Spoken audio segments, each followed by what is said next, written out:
Fala aí, galera do canal Botafogo Digital, sou Carlos Albuquerque, sextou no canal. Boa sexta-feira aí para todos os amigos botafoguenses. Como é que foi a quinta-feira de vocês? Já estão recuperados? Meu Deus do céu, fortes emoções. Olha, a minha terapia para tudo que aconteceu na quarta-feira à noite, ontem foi ficar assistindo vídeos, assistindo matérias, para ver se tudo aquilo realmente tinha acontecido ou se tinha sido apenas um sonho, né? Um sonho com momentos de pesadelo, quase pesadelo, mas com um final feliz, né? Foi complicado, um dia estranho, né? Um dia estranho. Eu gravei aqui ontem, né? Claro que a gente tem que ver a metade do copo cheio, e nem tá tanto cheio assim, que foi a gente ter passado pelo Palmeiras, né? Não adianta a gente ficar remoendo ali, pô, mas Carlos, Botafogo não pode vacilar do jeito que vacilou. Galera, volto a dizer o que eu falei ontem, né? É óbvio que o Palmeiras, equipe cascuda, equipe treinada há muitos anos pelo Abel Ferreira, iria com tudo para cima, iria fazer aquele chuveirinho, aquela pressão final, né? E obviamente que na hora que saiu 2-1, o time do Palmeiras cresce e passa a acreditar numa virada ali improvável, né? Mas agora os deuses do futebol estão do nosso lado e estamos classificados, e página virada, já temos que pensar no São Paulo, né? O São Paulo, aliás, ontem deu a lógica, né? O São Paulo venceu até com certa tranquilidade o Nacional do Uruguai, 2-0, né? Um gol em cada tempo, e o Flamengo, por sua vez, perdeu, né? Perdeu para o Bolívar, mas a derrota de 1-0 não foi suficiente para a equipe boliviana se classificar. O Flamengo tinha vencido por 2-0 no Maracanã, né? Eu vi apenas os melhores momentos desse jogo. O Bolívar também é uma equipe frágil, né? Mas teve ali a maioria das oportunidades e acabou ali esbarrando nas defesas do goleiro Rossi. Então temos aí o Flamengo classificado. Bom, ficou assim o chaveamento, tá? Confronto brasileiro, Fluminense e Galo, já estava definido esse confronto, e o vencedor de Fluminense e Atlético Mineiro pegará o vencedor de River Plate e Colo-Colo, né? Naturalmente, a equipe argentina é favorita diante dos chilenos do Colo-Colo, né? Então, pode ter uma semifinal aí, Fluminense e River, por exemplo, né? Uma possibilidade. Ou Galo e River, né? Tendência que o River Plate aí passe pelo Colo-Colo. Do nosso lado, né, do chaveamento, né, um chaveamento aí mais forte, né, temos justamente esse confronto nosso com o São Paulo. Vai ser difícil. De novo, o confronto, o Botafogo joga a primeira em casa, a segunda lá no Morumbi. Não está ainda definida, tá, a data, né? Eu acredito que a Conmebol vá divulgar isso aí no máximo até segunda-feira, né? A Conmebol é bem mais ágil do que a CBF, então para quem está aí ansioso para garantir ingresso, né? Ingressos só mais próximo aí dos jogos, né? Mas para, por exemplo, comprar passagem para São Paulo, né? Tem que esperar aí a Conmebol definir, porque são 3 datas possíveis, né, em cada semana. Se não me engano, 17, 18 e 19 de setembro, depois na outra semana, 23, 24 e 25, acho que é isso. Opções de terça, quarta ou quinta. Tem um detalhe curioso que bom, deixa eu falar primeiro do chaveamento, aí eu já comento essa curiosidade, né? E na parte de baixo ainda do nosso lado, o confronto entre Flamengo e Peñarol, né? O Peñarol passou pelo The Strongest, o Flamengo, ambos passaram com derrota de 1-0, né? Curiosamente, o Flamengo passou com essa derrota aí para o Bolívar, e o Peñarol passou com a derrota de 1-0 para o The Strongest, sendo que o Peñarol tinha feito 4-0 no jogo de ida, né? Então ficou Flamengo e Peñarol, e Botafogo e São Paulo pelo lado, né? Nosso lado da chave. Então, possibilidade de uma semifinal Botafogo-Flamengo, né? Claro, temos que respeitar o São Paulo, né? Um time aí cascudo de Libertadores. Então vou falar aqui sobre a curiosidade, né? Pela primeira vez entre os 8 principais times das Américas, né? Classificados aí nas quartas da Libertadores, temos 3 clubes da mesma cidade, né? 3 clubes do Rio de Janeiro: Fluminense, Botafogo e Flamengo, né? Então, e também, curiosamente, essas 3 equipes farão o primeiro jogo em casa. Então já começa daí, né, a matemática ali que a Conmebol vai ter que fazer para montar essa tabela, porque o Botafogo pode jogar ou na terça, ou na quarta, ou na quinta. Vai depender, por exemplo, da televisão, né? A Globo considera que o melhor jogo para transmitir na quarta, 9h30 da noite, é Botafogo e São Paulo? Pode ser. Ou não, vão optar pelo mais querido, né? Contra o Penharol, também é outra possibilidade. Ou então ainda o outro jogo, o jogo que confronta aí brasileiros, entre Fluminense e Galo. Então, falta definir isso, né? Terça, quarta ou quinta, deu para entender, né? Daqui a um mês, em setembro, tá? Eu acho que o Botafogo aprendeu, né? Que essa maneira de jogar a primeira partida em casa, de fazer, né? Claro, o ideal sempre fazer o resultado, que foi justamente o que nos garantiu a classificação, né? Ganhar a primeira em casa. Então, contra o São Paulo, vai ser fundamental o apoio da torcida. Obviamente teremos o Nilton Santos mais uma vez, né, lotado, empurrando, né? Que mosaico será feito na arquibancada para justamente o Botafogo levar para o Morumbi, né, pelo menos uma vantagem de um gol, como fez com o Palmeiras, né? Outra boa notícia também, claro, é que nesse um mês aí praticamente de espera até as quartas, o Botafogo possa já contar com jogadores como o próprio Júnior Santos, né? A gente tem visto aí o Júnior Santos já sem aquela botinha ortopédica, sem muleta, né? Então, acho que é possível, né, termos esse reforço, apesar de que inicialmente a volta dele seria só em outubro, né? Mas quem sabe aí a gente tem esse reforço interno, né, do Júnior Santos, entre outros jogadores aí também, que não estão ali na sua melhor condição física, né? E também, claro, contratar jogadores. Já vou falar disso, tá? Já vou falar de contratações aí também, que eu sei que tá todo mundo ansioso por isso, né? Então, assim, ficou aí o desenho da Libertadores. Obviamente que o River Plate aí surge como um favorito, né? Até porque a final será lá em Buenos Aires, dia 30 de novembro, né? Ontem até recebi uma mensagem de um amigo argentino e ele comentando, né, que eu tinha postado nos stories a vitória do Botafogo e tal. Ele falou, Botafogo para mim é o favorito aí para a Libertadores. Então você vê que como é legal, né, a gente voltar aí ao noticiário, né, internacional, e um cara que está lá na Argentina vendo o Botafogo como um dos favoritos aí, ou o favorito, né? Eu não diria que é o favorito, mas com certeza todo mundo de olho no fogão, ainda mais agora depois de termos despachado o Palmeiras, que era outro favorito ao título, né? Galera, a situação do Cuiabano, tá? O Cuiabano teve aquele lance ali, um carrinho que ele deu ali no Estevão, e acabou que no lance acho que ele ficou com o braço para trás, o ombro saiu do lugar, né? Todo mundo viu ele lá no Allianz depois do jogo com uma tipóia, né? Hoje o Cuiabano fará exames para saber qual foi a extensão ali da lesão, se é uma coisa que preocupa, se vai precisar de algum tratamento especial, né? A tendência, como eu falei ontem, é que ele seja poupado do jogo de domingo contra o Bahia, mas pode ser também que os exames digam, olha, tá ótimo, tá zerado, pode ir para o jogo. Então acontece hoje esses exames aí do Cuiabano, tá? Só relembrando que o Cuiabano, que tem 21 anos, veio para o Botafogo esse ano, né?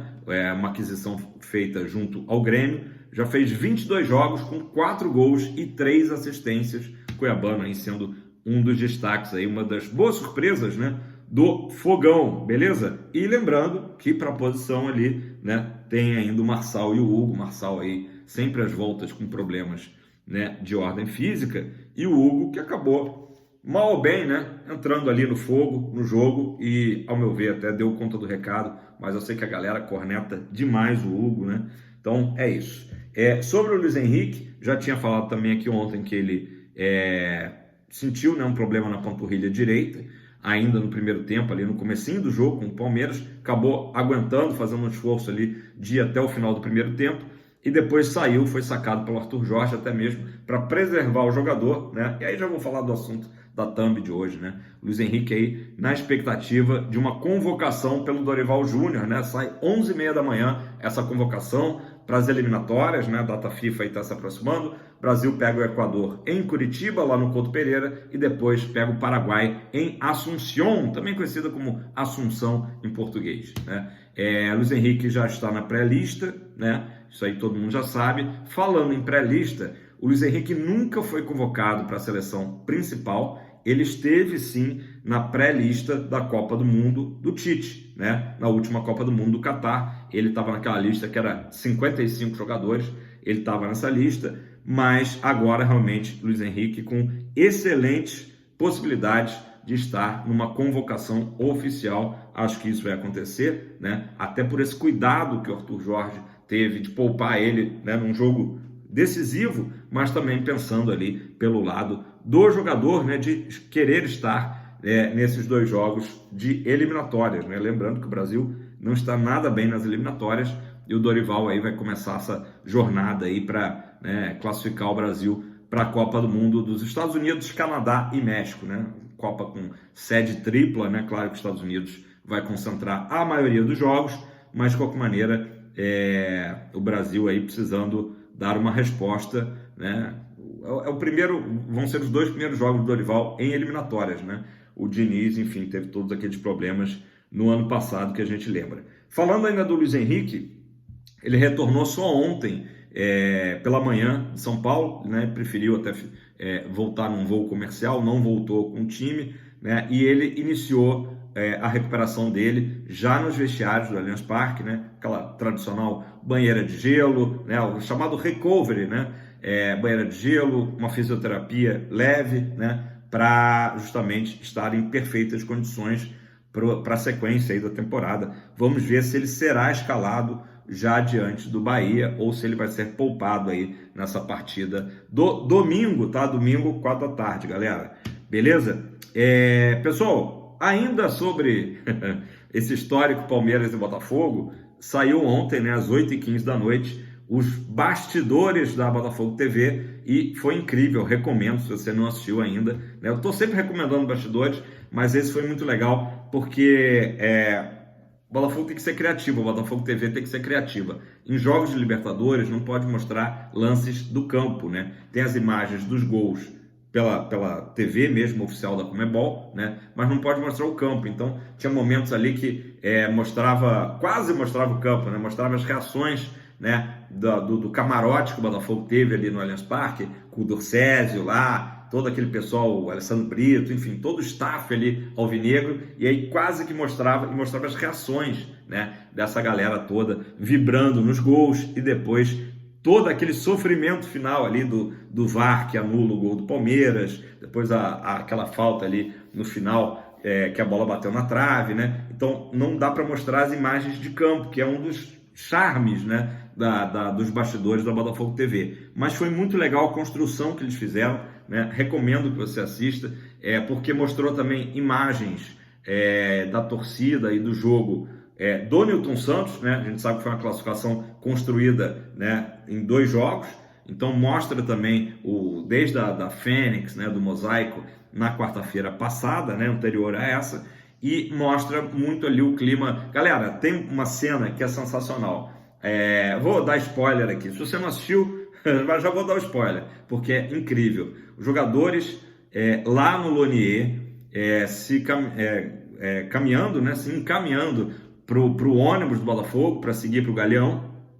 E aí os funcionários do Botafogo fazem ali meio que, né, uma despedida, né, aplaudindo e incentivando os jogadores, né, um corredor, pô, muito legal aquilo, e ainda por cima, no meio dos funcionários, tem um cara assim, animadíssimo, quem? Júnior Santos, o Júnior Santos, pô, ali super humilde, e aí você vê como ele é um cara maneiro, né, dá vontade de ser amigo do Júnior Santos, porque um cara assim, genuíno, né? Dá pra ver que não ele não tá ali demonstrando para as câmeras, tá nem ligando porque tá rolando ali de filmagem, ele tá assim, genuinamente, humildemente, aplaudindo e incentivando os companheiros que estão embarcando no ônibus. E aí passa todo mundo ali, brinca com ele e tal, o Alexandre Barbosa apontando para ele e tal, tipo assim, vou buscar essa classificação aí para você, né? Muito legal mesmo. Isso mostra a família Botafogo, não é da boca para fora, né? Família Botafogo, né? realmente verdade, né? E aí tem as imagens também do vestiário do Botafogo, aquelas imagens tradicionais dos jogadores, do Marlon incendiando, né, o vestiário, do Gregory muito doido, muito louco, entrando pilhado no jogo, né? E fez um grande jogo. E também tem dos roupeiros ali, da galera da massagem, vibrando nos gols do Fogão. Então, é uma construção muito bacana. Mais um detalhe, já esquecendo, mostrou também imagens do pré-jogo lá na Vila Madalena, daquele mar de alvinegros, né, que invadiu a Vila Madalena. Então tem imagens também do pré-jogo lá em São Paulo, tem até entrevistas, até o Pedro Certezas apareceu falando, sempre divertido. Então, muito legal esse Bastidores TV. Estou falando com vocês e estou arrepiado. E para finalizar, né? Estou dando spoiler. Se você não assistiu, assista, porque mesmo com spoiler vale a pena assistir. E para finalizar, depois um funcionário do Botafogo traz o celular, uma chamada ali com o Textor, né? Aí o Textor fala com o Arthur Jorge, né? Parabenizando o Arthur Jorge pela vitória. O Arthur Jorge, né, agradece, fala que seguimos juntos, tal, e depois o Durcésio também troca uma ideia com o Textor também, inclusive o Durcésio agradece os parabéns do Textor, mas fala, não, é uma vitória nossa, né, é uma vitória, parabéns para nós todos, e seguimos, né, então muito legal, a gente acabou vendo o Textor, de certa forma, dentro do vestiário do Allianz Parque, né, claro que tem um significado aí enorme, né? Enorme por tudo aí que tem acontecido aí nos últimos tempos. Então, realmente, muito legal esses bastidores. Que nem o bastidores contra o Flamengo, que eu assisti 2 vezes. Acho que eu vou assistir hoje de novo. Saborear, né? Saborear agora que já baixou a adrenalina toda da classificação. Galera, uma nota triste que eu acabei não comentando ontem, né? Foi aquele lance do torcedor do Palmeiras, né? Meu Deus do céu, não sei nem como falar, mostrando ali a genitália para um grupo de torcedores do Botafogo, enfim, isso foi filmado, né? E parece que o Palmeiras felizmente identificou esse torcedor, né? E ele fazia parte lá do plano Avante, né? Que é o camisa 7 deles, e vai ser, obviamente, retirado, né? E também as imagens vão ser encaminhadas para o DRAD, que é a Delegacia de Repressão aos Delitos de Intolerância Esportiva. Então o Palmeiras aí colaborando, claro, para identificar. Ainda bem que foi identificado esse cidadão para que ele realmente nunca mais frequente, né? Não tem condições nenhuma, né, de frequentar um estádio de futebol. É isso aí, pelo menos dentro de uma notícia muito desagradável, né? Que infelizmente tem se tornado aí corriqueira, né, de mau comportamento em estádios, né, pelo menos a boa notícia de que esse torcedor aí foi identificado e a gente espera que seja punido também, não só nessa esfera aí de não poder ir aos jogos, né, muito desagradável, né, para dizer aí o mínimo, né, de uma cena dessa. Ninguém merece ver uma cena grotesca como essa num estádio de futebol, né. Pessoal, vamos lá. Situação do Jair, tá? O presidente do Santos Futebol Clube, o Marcelo Teixeira, fez uma publicação nas suas redes sociais dizendo que recusou, né, uma proposta pelo jogador. A gente sabe que a proposta é do Botafogo, né? E que o jogador, inclusive, renovou o contrato há um mês atrás com uma multa de 70 milhões de reais e que só sairá do Santos se algum clube pagar essa multa, o que praticamente inviabiliza do Botafogo contratá-lo, né? Então, assim, 2 situações. Ou o presidente do Santos muda de ideia, né, sensibilizado pela grana que o Botafogo ofereceu, ou então realmente o Botafogo já tem que mudar o seu foco para outro jogador, né? O Botafogo tinha todo o interesse, já é o segundo jogador do Santos que o Botafogo tenta contratar, né? Primeiro tinha sido o Joaquim, agora o Jair Paula, né? O Botafogo tinha ele como prioridade, mas pelas declarações do Marcelo Teixeira, parece que o Botafogo sai do negócio, né, e deve focar em outro zagueiro. Lembrando que a gente tem só até o dia 2 agora, está muito próximo, para trazer um lateral, para trazer um zagueiro, quem sabe trazer até um terceiro jogador, já que na próxima fase, quartas de final, o Botafogo tem direito a inscrever 3 jogadores, né? Lembra que tem o Carlos Alberto também, né? Seria uma possibilidade, ele não foi inscrito nessa fase agora de confronto de oitavas, então o Botafogo tá esperando o Vitinho, né? Uma definição lá com o Burnley, né? O Vitinho é o plano AAA do Botafogo para a posição de lateral direito, e agora a questão de zagueiro é que realmente deu uma emperrada em relação ao Jair, né? Vamos ver o que vai rolar no dia de hoje. Mais uma vez o Botafogo precisa acelerar o processo, até porque vai ter a data FIFA. Vamos pensar aqui no calendário do Botafogo, tá? Domingo, dia 25, o Botafogo enfrenta o Bahia na Fonte Nova, né? Depois, no outro sábado, dia 31, o nosso confronto com o Lion, com Fortaleza, no Newton Santos, 9 da noite. Se você não garantir ingresso, corra e garanta, não vai ser um jogão, né? Aí depois vem a data FIFA, né? Esses jogos aí do Brasil, que eu comentei. Tem um jogo também com o Peru, se não me engano. O jogo com o Peru é em outubro. E aí o Botafogo vai ter os seguintes confrontos. O Botafogo volta da data FIFA enfrentando o Corinthians no Newton Santos, né? Ali no final de semana anterior ao nosso jogo com o São Paulo, também no Newton Santos, tá? Então a gente vai pegar o Corinthians. O Corinthians está aí às voltas, né? Se classificou recentemente na Sul-Americana contra o Bragantino, né? Também vai estar às voltas com Sul-Americana. Então o Botafogo pega o Corinthians e depois o São Paulo. Depois o Botafogo pega o Fluminense no Maracanã, né? Mando de campo do Fluminense. Aí tem o jogo de volta, né? Lá no Morumbi com o São Paulo para definir o classificado para as semifinais da Liberta. E depois pegamos o Grêmio, um jogo que ainda está meio incerto. Tem possibilidade de Brasília, mas Brasília, Mané Garrincha está trocando o gramado, e tem possibilidade de ser novamente lá no Espírito Santo, tá? Então essa é a sequência do Fogão, né? E vai ser importante essa data FIFA para justamente esses jogadores que a gente espera que cheguem, né? A princípio o Vitinho e mais um zagueiro, né?